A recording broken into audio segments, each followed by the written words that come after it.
Hey everybody, welcome back to my channel. I'm so irritated right now and I just need to go on a rant. One of the most annoying things ever to me are people who lack discernment, because the world is just full of people who lack discernment. And working in corporate America, I see the fakest stuff, and I really got a first-hand show at just how much discernment people lack. And I am somebody with pretty good discernment.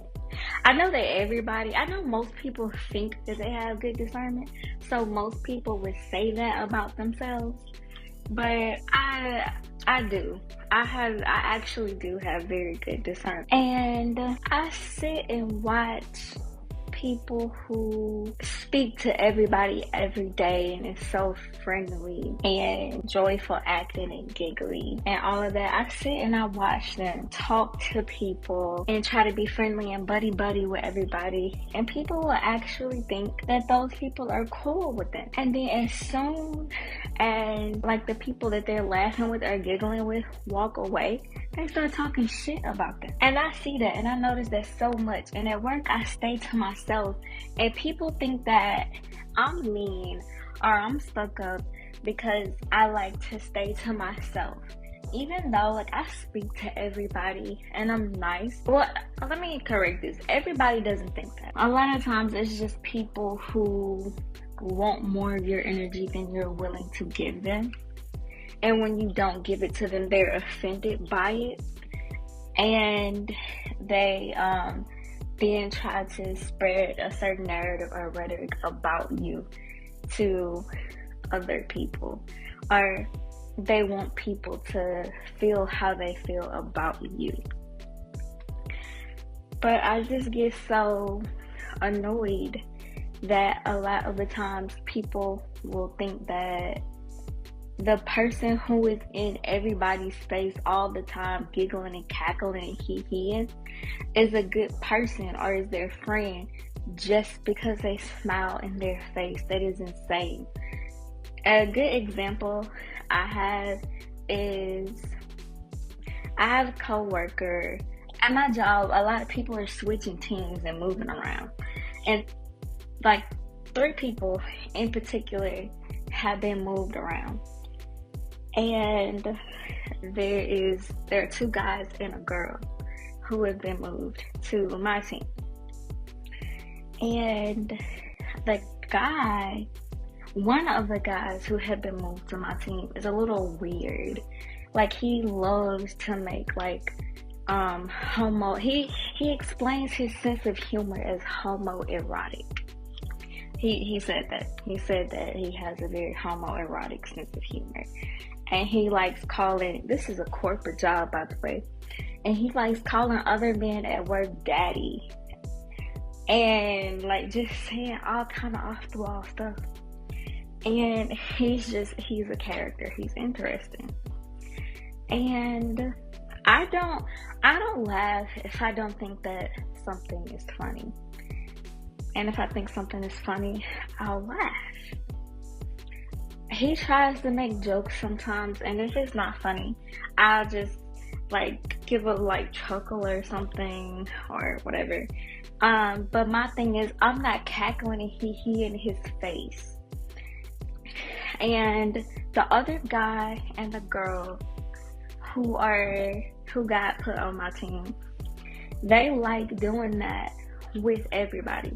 They laugh and kiki in everybody's face all the time. But they talk about him behind his back, literally. And they will be trying to get me to join in, but I won't. Because first of all, I'm not that kind of person. And second of all, he's sitting right here. You're literally standing behind this man's back, talking crap about him and trying to get me to join in. And it's literally right there behind his back. But because I don't laugh and giggle and kiki in his face, he thinks I don't like him. He went and told the girl who got transferred to our team that he doesn't think that I like him. And she doesn't even know me. She's had 2 conversations with me so far. And you think, like, he thinks that girl is his friend. She came and told me, he said he think that you don't like him. And it's like, that's crazy. She don't even know me, but she come to me telling me things that you said. And talks about you, literally talks about you behind your back. And you think that because I'm not fake in front of your face, you think that she's your friend and that I don't like you.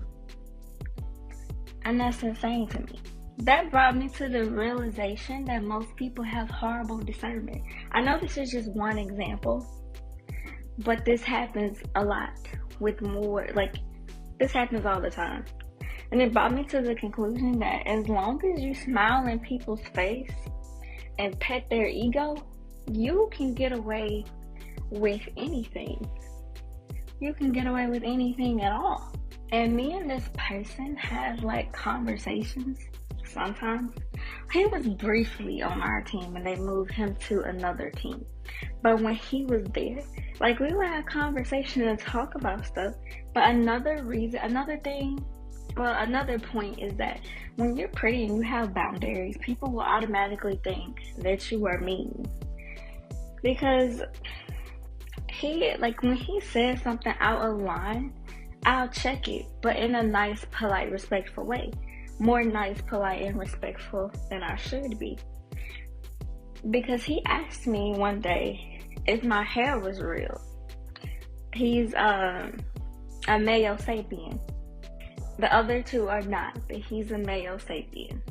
And that was bad. That was so terrible.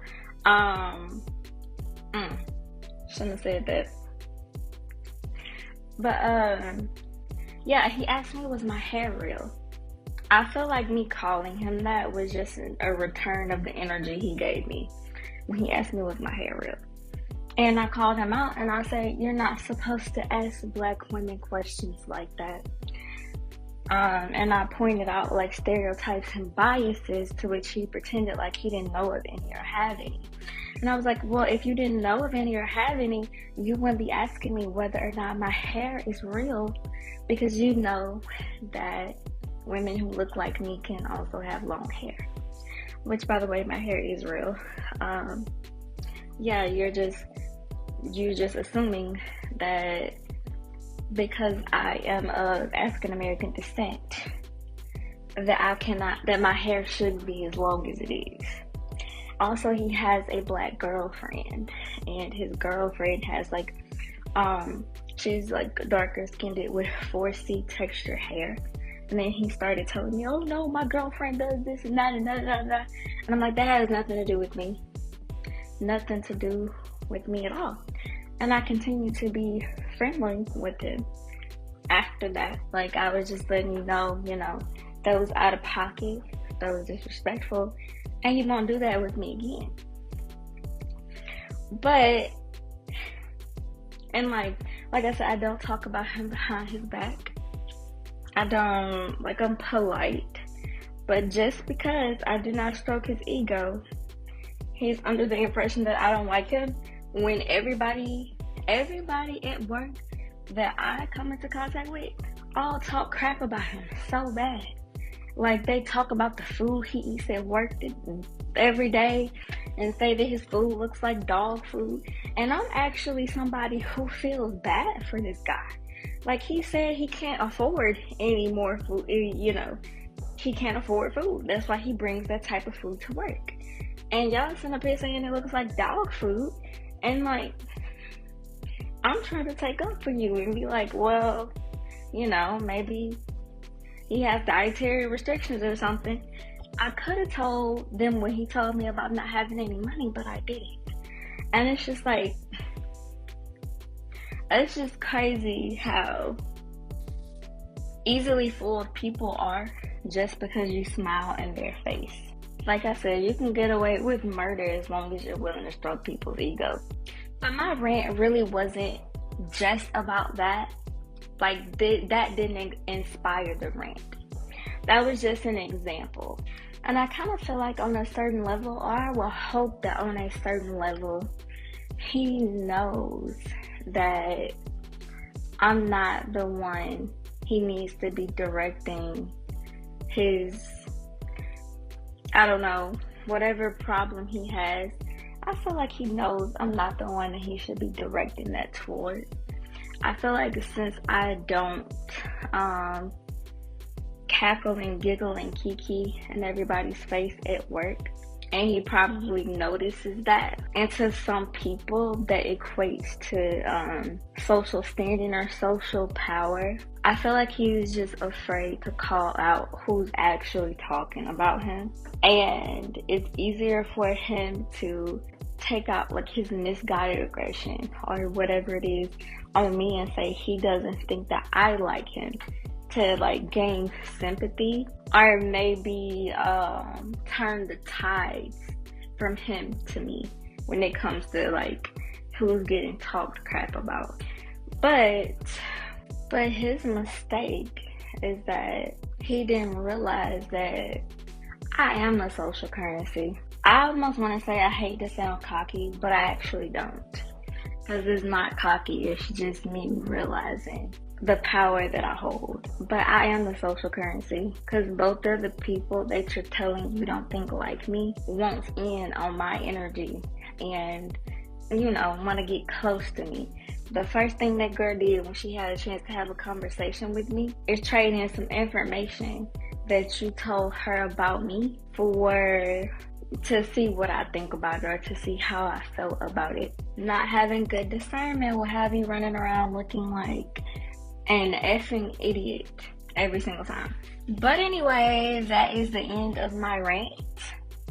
If you stayed this long just to listen to me vent, I appreciate it very, very much. If you have similar experiences, then drop them down in the chat. And thank you for listening.